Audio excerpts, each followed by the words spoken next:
We now would like to generalize our concept of work to the motion of an object that goes in more than one dimension. And so if we have our object here, and we're applying a force, and the object is moving, and let's say the path is a little bit more complicated, so our object a little bit later has moved, and we're going to call that the displacement, we now want to generalize our concept of work to handle this type of motion in more than one dimension. In order to do that, we'll need a new mathematical operation, which we're going to call the scalar product. So what I'd like to do first is define this in terms of vectors, and then we'll apply it to the concept of work.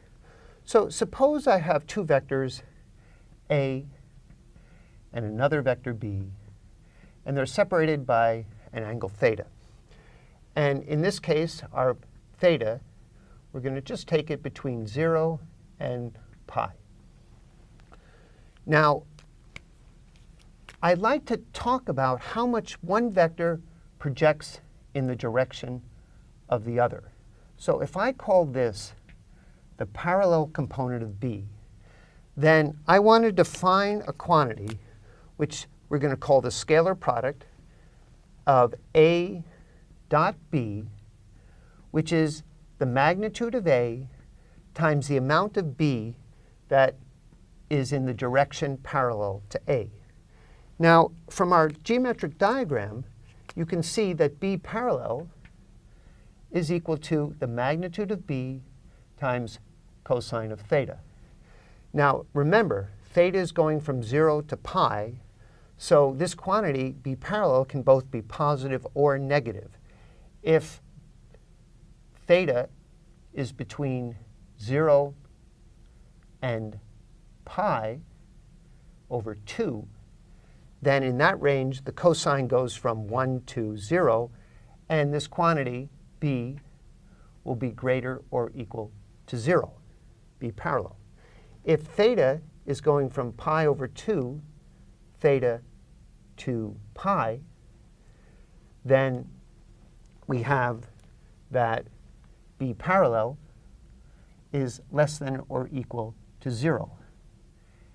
And in particular, at the value pi over 2, B parallel is 0, because when theta is pi over 2, the B vector is completely perpendicular to A.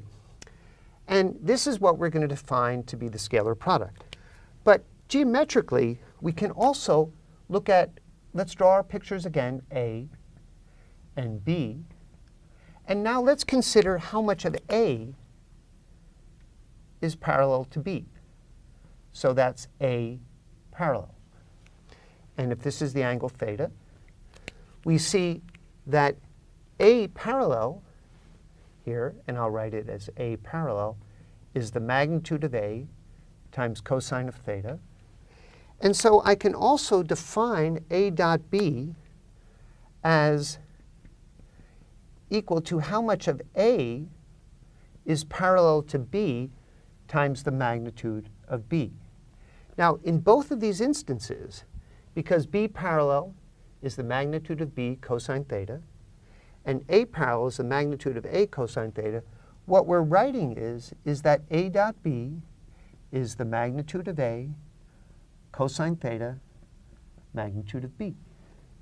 And now you can see that this quantity is A parallel, and this quantity is B parallel. And this is our geometric definition of a dot product. Now, one thing that we want to consider are two important rules for dot products. And they're the following: that if we take a vector and multiply A by a quantity, C here is a scalar quantity, then this is equal to C times A dot B. Now, geometrically, this is very easy to see, because if we draw A and we draw B, and if I multiply A by a scalar, and let's make, in this particular picture, our scalar bigger than 1, then the new vector A is multiplied by C, and it's C times A. And the scalar product is just CA dot B is the magnitude of CA times how much of B is parallel. And when you multiply this together, you get C times A times B parallel. Now, C of A dot B is equal to C times the magnitude of A times B parallel. And you can see that these two expressions are equal. So if you multiply a dot product by a scalar, it satisfies this rule. And there's one other crucial rule that we'll need when we look at vectors, that if you take a vector A and you add to it a vector B, and you dot it into a vector C, then this is vector addition and vector multiplication. This vector addition distributes over vector multiplication by A dot C plus B dot C. So these two facts are crucial to our development of vectors. And one thing that we can say is we'll leave this as a little exercise for you to prove this result. It's a pretty straightforward vector construction. And to just give you a little bit of a hint, if we have a vector A and another vector B, and we have a similar vector C, then if I draw the vector A dot B plus B, and I want to take A dot C, so I have how much of A is parallel to C, and if I look at how much of B is parallel to C, then as part of the exercise, make sure that you can see that how much of A plus B parallel to C agrees to this distributive rule. So these are our definition of a scalar product and the two key facts that we'll need when we apply it in our example of work. We've so far described abstractly what we mean by a dot product by a definition of AB equals the magnitude of A times cosine theta times the magnitude of B.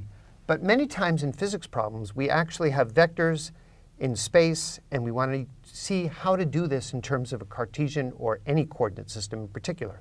So let's set up a coordinate system. We'll call it Cartesian, A and J. And now this is very important. Let's define a vector A here, and let's have another vector in a completely different point, B.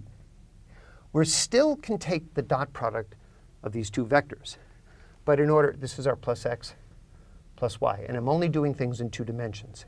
So how do we calculate the dot product? Well, the first thing that we want to look at is our unit vectors. What are the dot products of unit vectors? Well, if we take I hat dot I hat, that's the magnitude of I hat times cosine of the angle 0 times the magnitude of I hat. And cosine of 0 is 1, and the magnitude of unit vectors are 1. So when you dot product a unit vector with itself, you get 1. And therefore, it's also true for the j hat. J hat dot j hat is 1. What happens when you dot product two vectors that are perpendicular? Well, in this case, this is 0 because the angle theta is 90 degrees. And remember that cosine of 90 degrees is 0. And anyway, when two vectors are perpendicular, there's no component of one vector that's parallel to the other. So these are the essential facts that we're going to need to calculate the dot product of two vectors that are separated in space. So the way we do that is we'll begin by writing down the vectors in Cartesian coordinates, where ax is a scalar, and the vector part is in the unit vector, and we have ay j hat.